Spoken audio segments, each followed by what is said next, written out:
with Oprah on the BBC. I don't know what the BBC is. I think it's a type of candy. She says the criticism. Has it ever crossed your mind that some of the treatment that Obama and the challenges he's faced and some of the reporting he's received is because he's an African American? Probably it's crossed my mind more times than it's crossed your mind. I think that there's a level of disrespect for the office that occurs, and that occurs in some cases and maybe even many cases because he's African American. Dana, you're a huge Oprah fan. Do you agree or disagree with her? Well, I disagree with her on this, but I think that just from a communication standpoint, in reality, is that she believes it. And there's a lot of people that believe this, and it did not necessarily start with the Tea Party or anybody that was conservative or Republican. Remember in 2008, during the Clinton-Obama primary in South Carolina, the word went out that Bill Clinton was a racist. Yeah. And the Obama people, hands off, sorry, we don't know who did it, but they know exactly who did it. They've been using this as a political wedge for a long time. How do we get beyond it? That's something I've been thinking about today. I really think you need a person that is going to, a leader that can be like a Ronald Reagan type and bring people together, because I think right now we're not going to see it in the next 3 years. Yeah.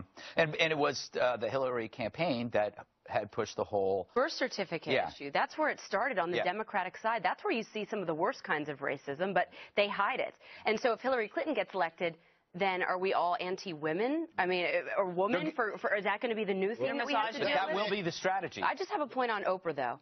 You know, let me ask Oprah. I'd love to ask her this question. If somebody like President Obama was working at her company, Harpo, and had done something the equivalent of Obamacare at Harpo, do we think for 1 second Oprah would keep him employed, white, black, or anything? The beauty of Oprah was she didn't play the race card in her career. She created a product that everybody wanted to buy. Yeah. President Obama has created a mess that nobody wants to own, including himself. But Oprah here is talking about specifically Joe Wilson, the congressman from South Carolina who yelled out to Obama, "You lie." Cherry picking, Bob. Huh? Cherry picking, like you say. Yeah, she's picking out one person and making that the same thing I'm saying that segment is doing. But does anybody believe, I had to say this, I wonder whether Joe Wilson would have said the same thing to Bill Clinton. Well, do you remember what he said you lie about? You remember what Obama was talking about? Yeah, it was about Obamacare, if I remember right. But I don't if Bill Clinton had said the same thing. I don't believe this guy. Plenty of Republicans said that Bill Clinton lied, Bob. Does that make them what then? Stand up in the middle of the House of Representatives and do it? That's one of the most crass, disgusting, depraved things I've seen. Because Bill Clinton did lie. So I don't understand. All of a sudden we're racist because we disagree with a Democratic president? No, you don't stand up in the middle of the House of Representatives and call a president, say you lied to a president of the United States. Honestly, because we believe this, and the people on the right believe that that Obamacare is a major, drastic change, violating the Constitution, but it changed the way we've done business in the country for 237 years. What does that have to do with racism? No, it doesn't. It wasn't racist. It was Joe Wilson yelling, "You lie," because President Obama was talking about changing the way we do. He completely changed. He took something that was a product that was not a fine or a fee or a tax and mandated the American people to buy a product. It's never been done before. It's against the Constitution, and people on the right, including Joe Wilson at the time, were ticked off. Do you think that bum should have been allowed to say that on the floor of the House of Representatives? I don't condone that. George Bush or anything else. Although in England,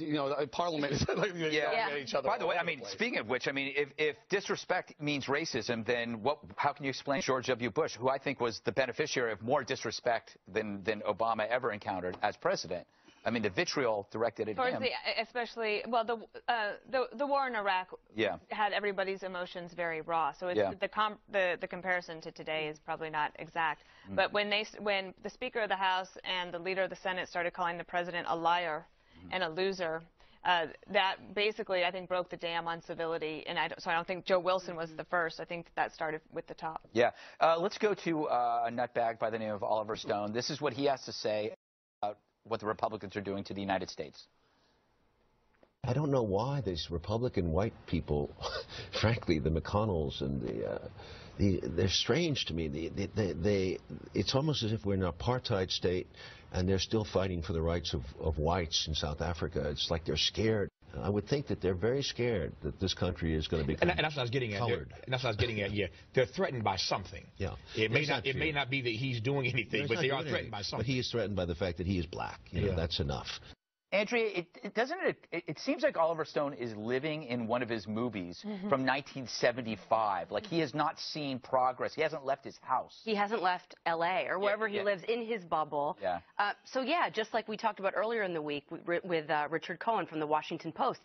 Greg, an example of racism worse than we've seen on the right, Oliver Stone, Republican white people, but there's no outrage about that. He can just label white people as being bad and Republicans and racist and get away with it. You know, President Obama was elected with a tremendous amount of goodwill. And the first thing that he did with the Democratic Congress and the will of the people, I mean, a lot of people were on his side to reform health care. He got a total pass on that. He did. They let him do it. People questioned that was going to be his first legislative accomplishment. Why not the economy? No, he did health care.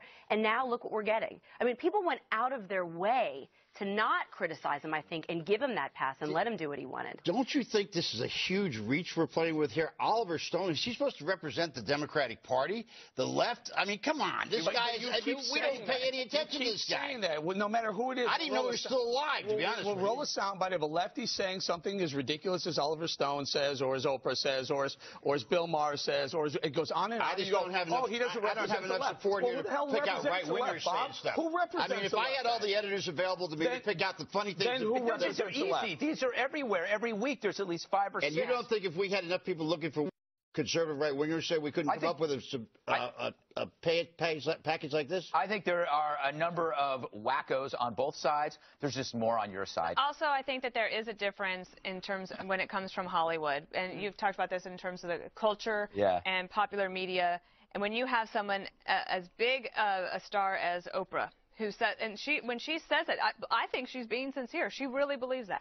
Then you have Oliver Stone, who basically, these are the leaders of most of the way people get information in the United States. I do think that is different than finding some 2-bit congressman or state representative in North Carolina who might have said something at some point in his career. To me, there is a big difference. Yeah, there's no impact on pop culture. In terms of the impact. And yeah, that's right. That's a